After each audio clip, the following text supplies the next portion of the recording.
Hi there, welcome to today's session on agricultural science. Today we're going to be diving into an important topic for your Leaving Certificate, soil profiles and types. And understanding soil is crucial for agriculture, and in this video we're going to explore the general soil profile, break down the key soil horizons, and take a closer look at three common Irish soil types that appear on the paper quite a bit: the clay, podzol and brown earth. So let's make a start.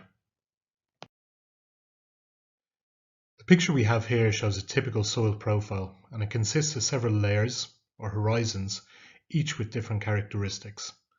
And sometimes you could liken these to the layers in a cake. These horizons are formed over time as organic and mineral materials break down and interact. And what we want to do today is have a look at the main horizons of a typical soil profile.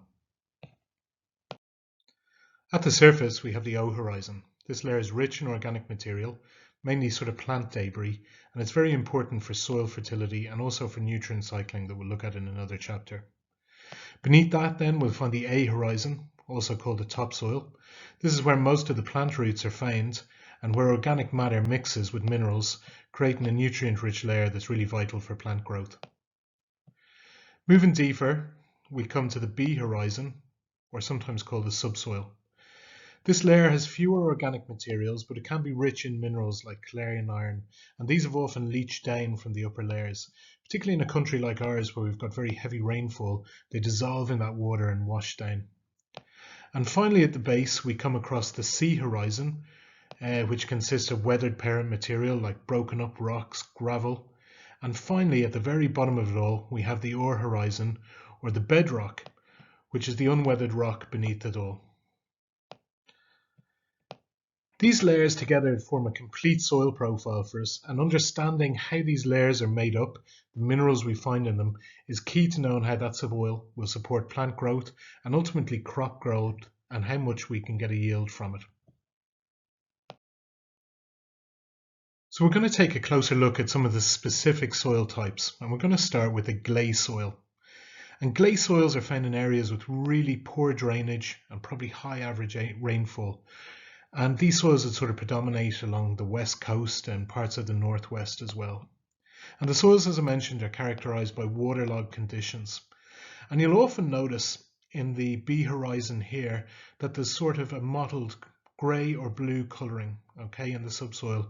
And this is due to a lack of oxygen. Because all of the pores are filled with water, we have a lack of oxygen. And for me, that's how I always remember it, blue-grey in the B horizon, clay soil, blue-grey clay. And the clay soils, they're typically very heavy, they're difficult to work with, and it means they're not very ideal for a lot of types of farming. You couldn't get heavy machinery into them, so you couldn't carry out things like tillage farming. However, if you can get the drainage right, they can be suitable for pasture or grazing systems, especially with cattle and sheep that can tolerate maybe those water conditions. So those drainage improvements are often necessary if we want to make this soil productive.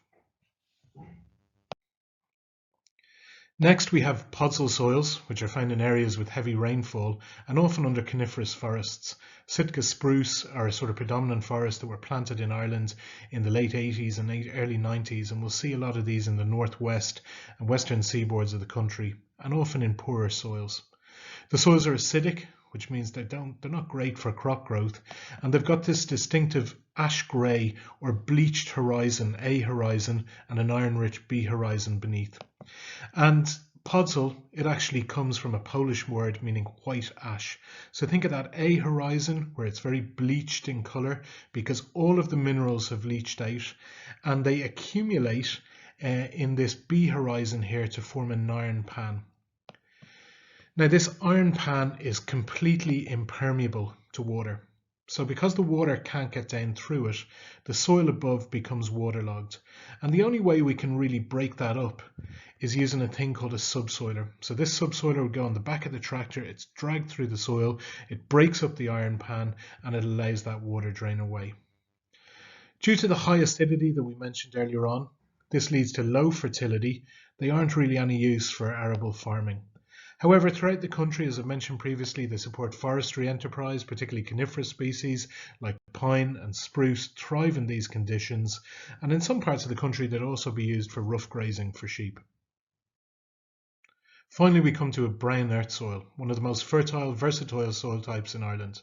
They're really well drained, they've got a good mixture of organic matter and minerals, and they don't have any of the extreme features that we've mentioned previously in glaze or podzels. If we look at the brown earth soil profile here, there's no real distinct horizons. They're deep, they're fertile, they're everything we're looking for. And because these brown earths have this sort of wide range of agricultural activities can be supported by them.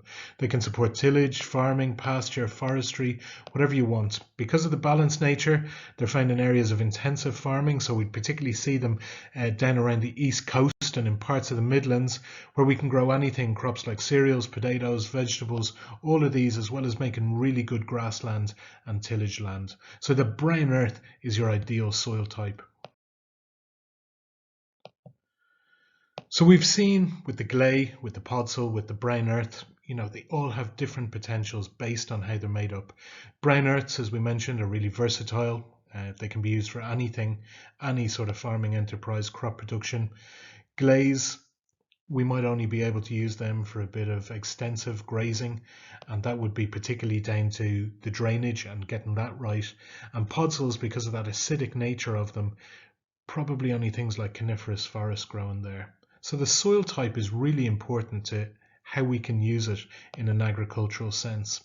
And other things can affect that too. Topography would be one of those. Typically, the higher up you go, the shallower the soils are. We also tend to get lower air temperatures. We tend to get more rainfall. And think of a steep slope, you're not going to get any sort of heavy machinery onto that to be able to cultivate the soil properly. And there's also going to be a health and safety risk with that there. So those shallow soils at the top of a mountain or on a hillside can have limited uses. And a lot of that soil can also get eroded down into deep, rich valley floors where the soil is a lot more fertile. We've mentioned climate location there as well. Typically along the east coast of the country, we'd have higher average sunshine, we'd have lower average rainfall compared to the west, where a lot of those Atlantic systems are coming in.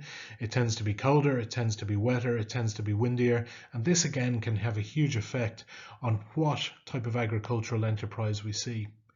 And we've mentioned a couple of soil profile types here, but there can be anywhere up to 231 different soil types in Ireland.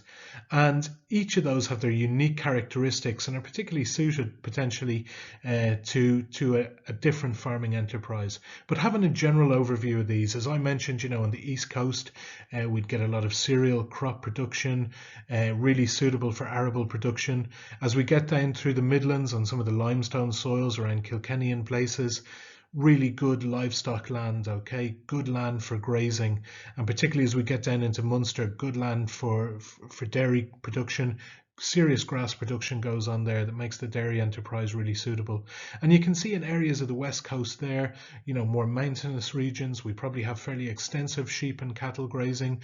We tend to see more of those podzol and clay soils that aren't as suitable for intensive cereal production, vegetable growing, and particularly along the fringes of that east or western Atlantic seaboard, along the wild Atlantic way there.